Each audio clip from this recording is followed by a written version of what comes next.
Alrighty, here we are. Good morning or afternoon, or maybe it's the middle of the night by the time you're watching this. I don't know.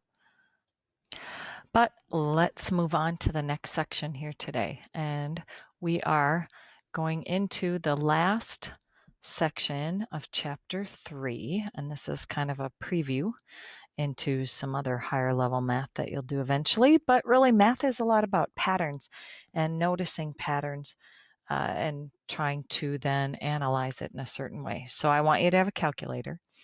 And so if you need to pause the video, go grab your calculator and then let's begin. All right.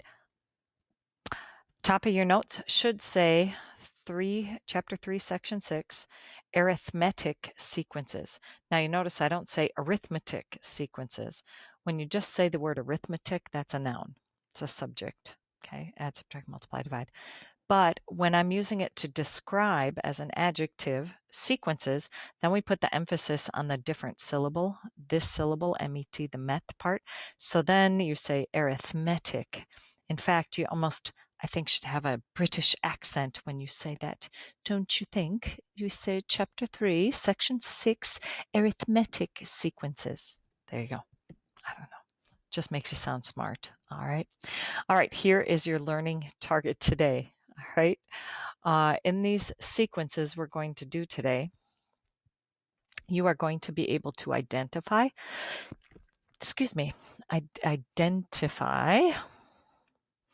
and evaluate various arithmetic sequences. Arithmetic sequences. Dare you to go home and say that. Oh, what did you learn today in school? Well, today we talked about arithmetic sequences. Your family will look at you like, huh? Yeah. Okay.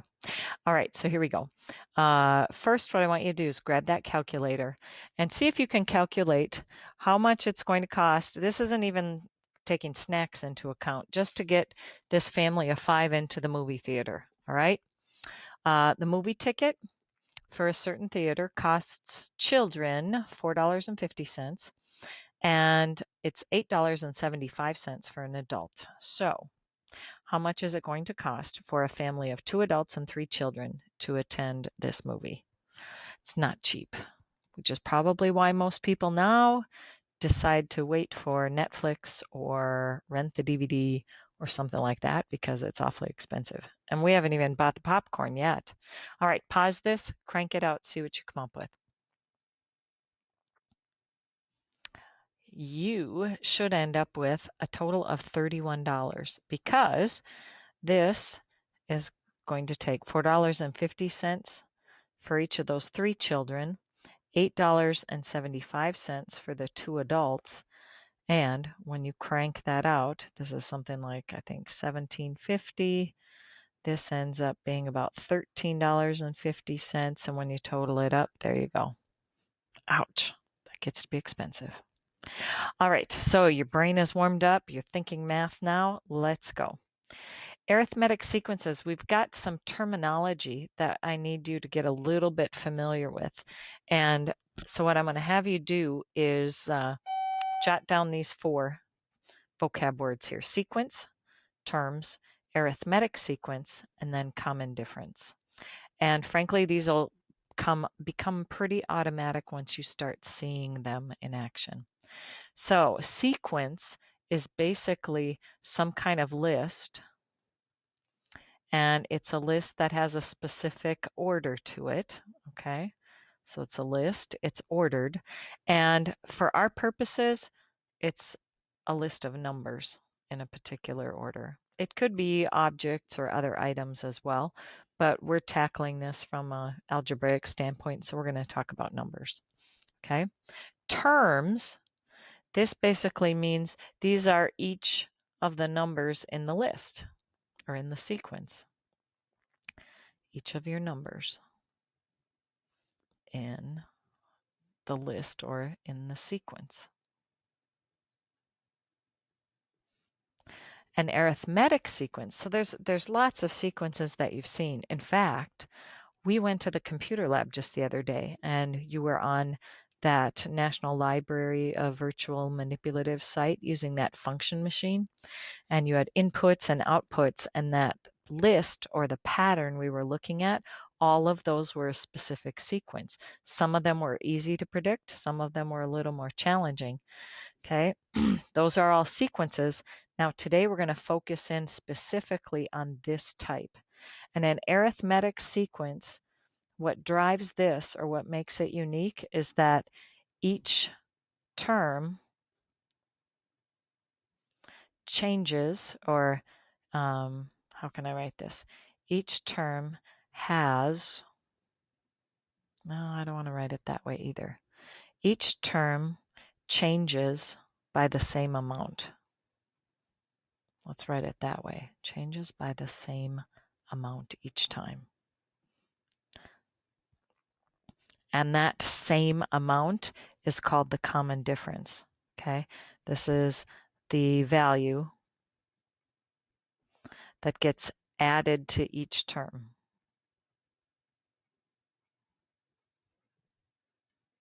Now, that's a lot of words, blah, blah, blah, blah, blah, blah.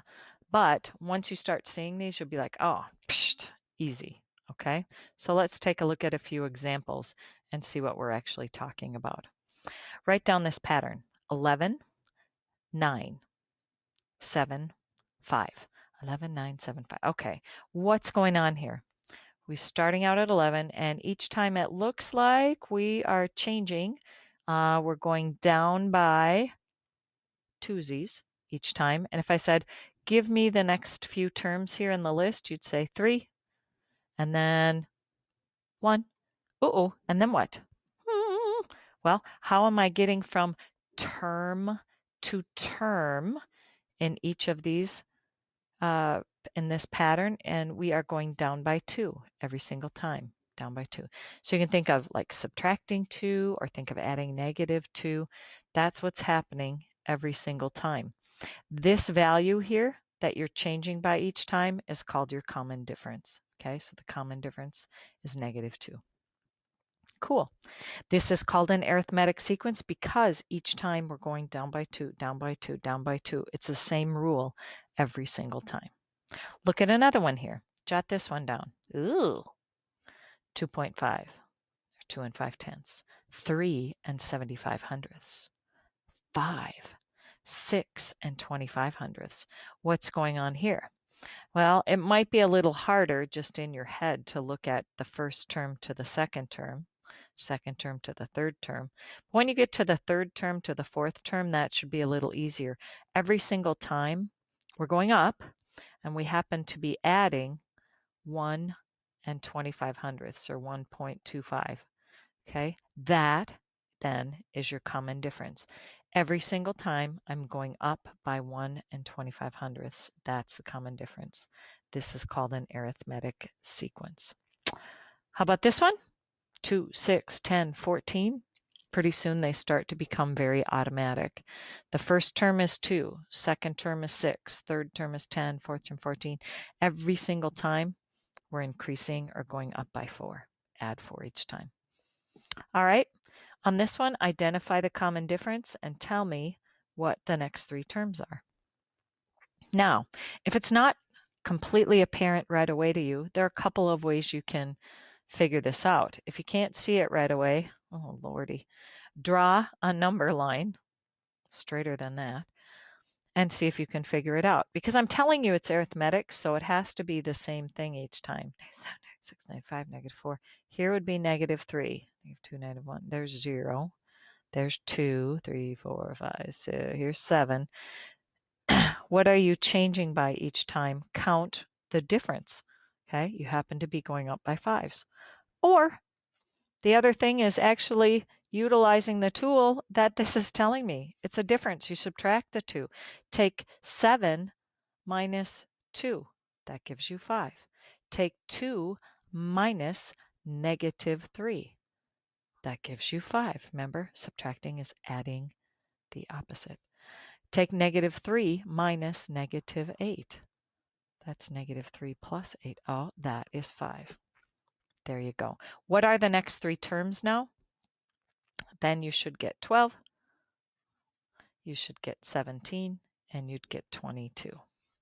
This is the kind of stuff you're doing today. It's patterning is really what you're doing. All right.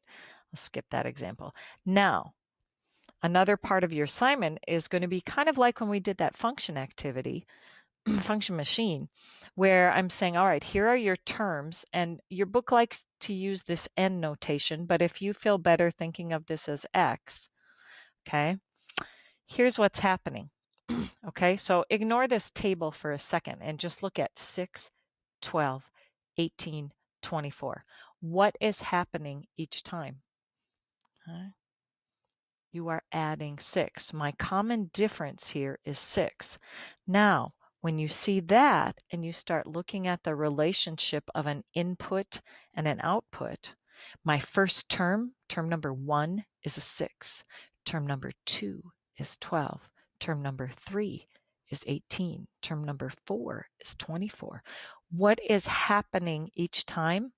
You are taking your input, basically, and you are multiplying by 6, multiply by 6, multiply by 6, multiply by 6. So if I wanted to come up with a rule, now they're using n, you would say, well, I take whatever n is and multiply by 6. Or if you want to use x instead of there, think x and switch to dot notation so you're not getting confused. It's x times 6. See how this common difference plays into what the actual function is? Y equals n times 6, or if you want to use x, you'd say x times 6. Cool. All right, let's look at another one. All right, first just look at the sequence, -4, -8, -12, -16. What is happening each time? How do you leapfrog here from term to term to term? Ooh, I'm getting more negative. So my common difference is telling me every single time I'm going down. So I'm thinking of either like taking away, subtracting, or adding a negative. And the common difference here each time is you're going down by 4. Okay, subtracting 4. Excuse me. When I start to look now at, all right, an input and an output, when I think of this as my term number 1 is -4. Term number 2 is -8. Term number 3 is -12. What are you doing each time? You are multiplying by a value of -4. So if I plugged in an n, I'd get n times -4. Okay. If you plugged in a star, you'd take star times -4. Okay. If you plugged in x, you get x times -4. So the equation would be n times -4, or if you want to use x, you're going to say, I'm going to take x times -4. Okay? Get the hang of it? Look for the pattern. Look for the pattern.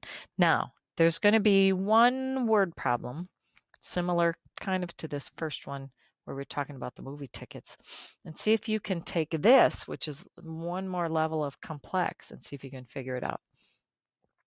A DVD costs $3.95 to rent.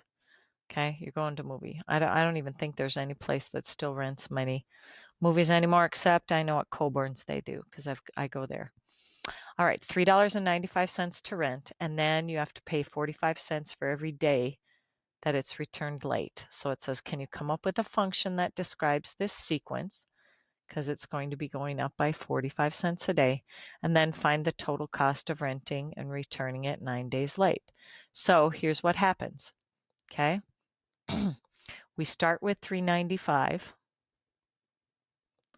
and then we're going to add 45 cents times every day that it's late. Okay, whatever you want to call that. And that's going to equal your total amount of money. Okay, I think of it in terms of what it is, and then I'll plug in variables.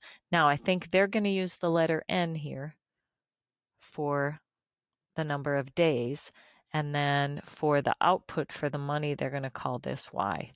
So you'll see if it's 1 day late, and this would be a good time to grab your calculator because these are a little uglier numbers. If it's 1 day late, it's $3.95 to rent it plus another 45 cents. So that gives me, I believe, $4.40. Okay, if you keep it another day, Then you'll start with $3.95, and then you've got to add 45 cents times 2. Or in other words, another 45 cents from here should give you $4.85. On the third day, $3.95 plus this amount, which, what's that, $1.35, and add that onto there. Or just keep thinking I'm going up by 45 cents every single day that I'm late because I'm not being responsible. 5:30 and so on. And then they want you to figure out what happens when it's 9 days late. Okay, I'm just going to take this. So you'll take $3.95 plus 45 cents times 9 days late. Shame on you. Let's see. On a calculator, this is like $4.05, I believe. Check me. I'm doing this in my head, which is a dangerous thing to do at this hour of the day. All right. And I think you end up with a total that ends up at $8 flat. Okay. All right. Look for patterns. Use that number that you get for patterns that's typically going to be your multiplier, which later on we'll be talking about in chapter 5, 6, and 12 as rates of change and something called the slope. Cool. All right. Good luck. Your assignment is going to be in the workbook today on page 23. Good luck. Show your work, and may the force be with you.